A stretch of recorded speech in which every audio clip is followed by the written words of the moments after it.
Jurassic Park is a series full of mysteries, loose ends, and missing strands, which has created countless theories over its 3-decade run. So today, I want to share some of my Jurassic Park theories, starting with theory number 1.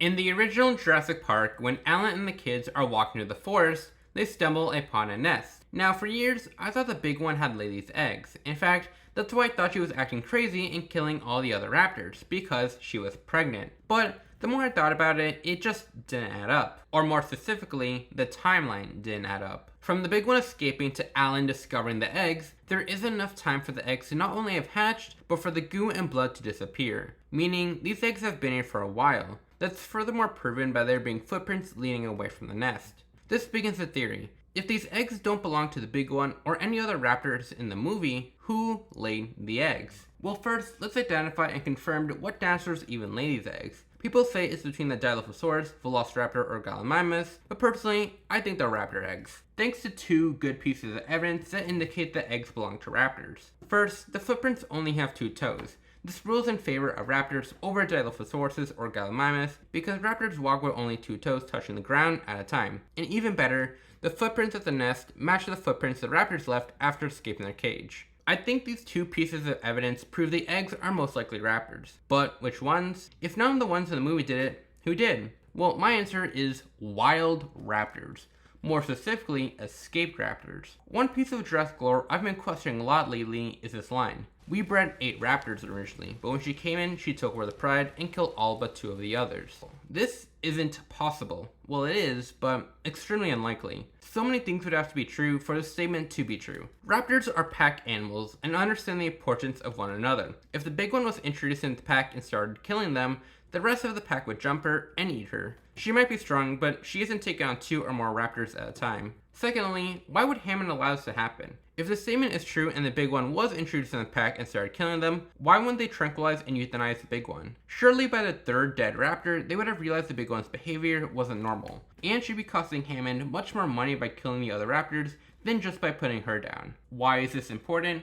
Well, because the reason why we're told the raptors are being moved into the holding pen is because the raptors had already tried to escape and they needed a more secure enclosure. What if the raptors didn't only try to escape, but succeeded? My theory is that raptors had escaped their enclosures and InGen was only able to capture 3 raptors, leaving the rest roaming around on Isla Nublar. This is why the nest doesn't have any blood on it, and why the baby raptors were old enough to walk. Because there were wild raptors roaming around Isla Nublar long before our characters were even on the island. This does bring up the question though, would Muldoon lie? No, personally I don't think so, but Hammond would. When we first meet Muldoon, it isn't Muldoon who introduces himself, but Hammond. And what does he say about Muldoon? He calls him a bit of an alarmist. It's pretty weird to call Muldoon an alarmist when talking about raptors when the opening of the movie shows us a raptor eating someone. It's like he's trying to cover up how dangerous the raptors really are. Remember, Alan Grant doesn't know about the incident that happened at the beginning of the movie because then he wouldn't have asked or been surprised that InGen had bred raptors. And probably no one else knew except Muldoon, Hammond, and the other workers who witnessed the incident. Hammond might not be evil, but he's willing to do anything to make Jurassic Park a reality. Hammond, knowing if anyone had heard that a raptor had eaten someone, would have said no to approving Jurassic Park. So he made everyone keep their mouth shut about the incident. So it's not too unthinkable if the raptors had escaped, he would also not tell many people about this and come up with a cover story. And the cover story he came up with was that the big one had killed all the other raptors. So in the end, I think Jurassic Park had an enclosure with raptors. They escaped, lived in the wild, and had eggs. InGen was only able to capture 3 raptors to make sure they wouldn't escape again. They put them in a much secure pen. By the time of Jurassic Park, the wild raptor's eggs had already hatched, and then, finally, Alan Grant stumbles upon the nest, which is what we see in Jurassic Park. And that's the theory of who laid the eggs. Moving on to theory number 2. When Muldoon and Ellie are going to restore the power, they come across the raptor holding pen, and see the raptors had already escaped, and that leading away from the pen are set of footprints. This starts the theory of still in the cage. This theory is pretty straightforward. Since we only see one set of footprints leading away from the cage, this means the other raptors could still be in the cage when Muldoon and Ellie arrive. Raptors are smart, and as we see later in the film, set up traps to hunt their prey. Knowing humans often come to check on them, one decided to break out to distract the humans, and while distracted, the two other raptors would get them. I like this theory, but I'm not sure how plausible it really is. However, I do really like this theory because it just adds even more depth to Jurassic Park and how the raptors behave and hunt. When on the tour guide, the first dinosaurs the characters get a chance of seeing are Dilophosaurus, but they're nowhere to be seen. Then after some time, John Hammond says, "So much for our first tour. 2 no-shows and a sick Triceratops." My theory is there was way too much power being used to keep in the dinosaurs, which is why they weren't showing up on the tour. We see the same thing with Rexy. For hours, Rexy is a no-show, going nowhere near the fence, or the characters would have heard her footsteps. Until the power goes off, and what does she do first? She tests if the fence is still electrified. I think this could prove that Jurassic Park was using way too much power to contain these dinosaurs that they became afraid to even go near the fences, which caused them to be no-shows on the tour ride.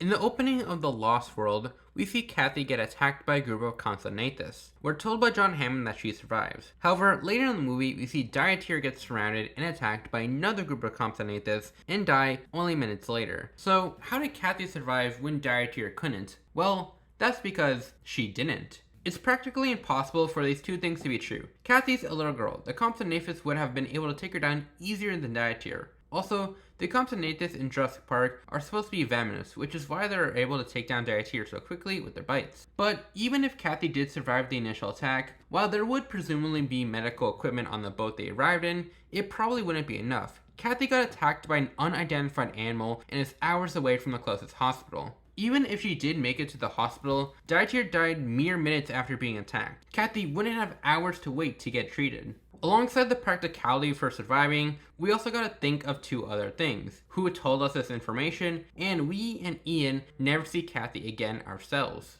John Hammond isn't the most trustworthy guy when something is in the way of what he wants. Like what I said earlier about John Hammond calling Muldoon an alarmist and not telling visitors about the incident. I don't think it's too far-fetched that, once again, John Hammond would be lying again about an incident about someone dying, because he wanted Ian on Isla Sorna, and he knew if Ian had heard that a little girl had died there, Ian wouldn't go, no matter what he told him. Furthermore, not only do we not see Kathy, we also don't hear her, which is pretty strange. Right before the scene, she's screaming just from the compies trying to get her sandwich and surrounding her. If she was being attacked when she keeps screaming more, I mean, when Dinosaur was being attacked, he screamed in pain until his screaming stops, and then nothing. What do you think about this theory? What was Kathy's fate? And was John Hammond lying, or simply telling the truth? In Jurassic Park 3, our characters stumble upon a huge raptor nest, where we see multiple nests filled with eggs in them, beginning the theory of why so many eggs. We see what a raptor nest looks like in the first Jurassic Park, and in it are about 8 eggs. It's hard to tell because they're already hatched, but in Jurassic Park 3, we can clearly see one nest already has 13 eggs in it, and there are multiple nests like this, which is an absurd amount of eggs to look after. Maybe the raptors were using the art selection method when it came to land their eggs. Art selection is where an animal lays a bunch of eggs, and only a very select few of them actually survive. But I don't think so, because of one reason: how determined the raptors were to only get 2 of their eggs back. Animals that use the art selection method usually aren't the greatest parental animals, so why would the raptors care so much just about 2 eggs? Well, I've got one big reason. I think the raptors had so many eggs because they were planning on raising a pack big enough to take down the Spinosaurus. The Spinosaurus was a very aggressive creature in Jurassic Park 3. The raptors, sharing the same space as the Spinosaurus, knew it made it unsafe for them. But they also knew they couldn't just go and attack the Spinosaurus due to how strong it was. So they came up with a plan: to lay as many eggs as they could, so one day they could have a pack big enough to take on the Spinosaurus. That's why they care so much about the 2 eggs missing, because every egg, every successful raptor raised, brought them one step closer to bringing down the Spinosaurus. In Jurassic World, we're told the enclosure the Indominus Rex is being held in is Paddock 11, and the Paddock Rexy is being held in is Paddock 9, leaving the question of what remains in Paddock 10. There are many theories about what Paddock 10 contains because there's so little evidence of what it actually could contain.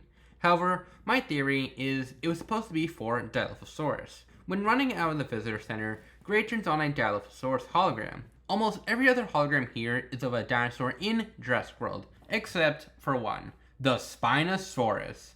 However, that doesn't actually completely rule out this piece of evidence, as in Jurassic Park 3, we are told the Spinosaurus was an illegal dinosaur to make, so there's a chance that even by the time of Jurassic World, it was still an illegal species, and they just had a hologram of it. But my second piece of evidence for the Dilophosaurus, I think, is much stronger than my first. During the gyrosphere tour, we're told that the gyrospheres were designed to withstand Dilophosaurus venom. If Dilophosauruses were never planned to come to Jurassic World, why would they make gyrospheres made to withstand their venom? So, due to the Dilophosaurus having its own hologram, and the gyrospheres being made to withstand their venom, I believe Dilophosaurus were intended to come to Jurassic World, at least in some way, and that could have meant being placed in Paddock 10. Do you think any of my theories could be true, and what are some of your Jurassic Park theories? Anyway, I'm Rexy Blue, thanks for watching, be kind, and goodbye.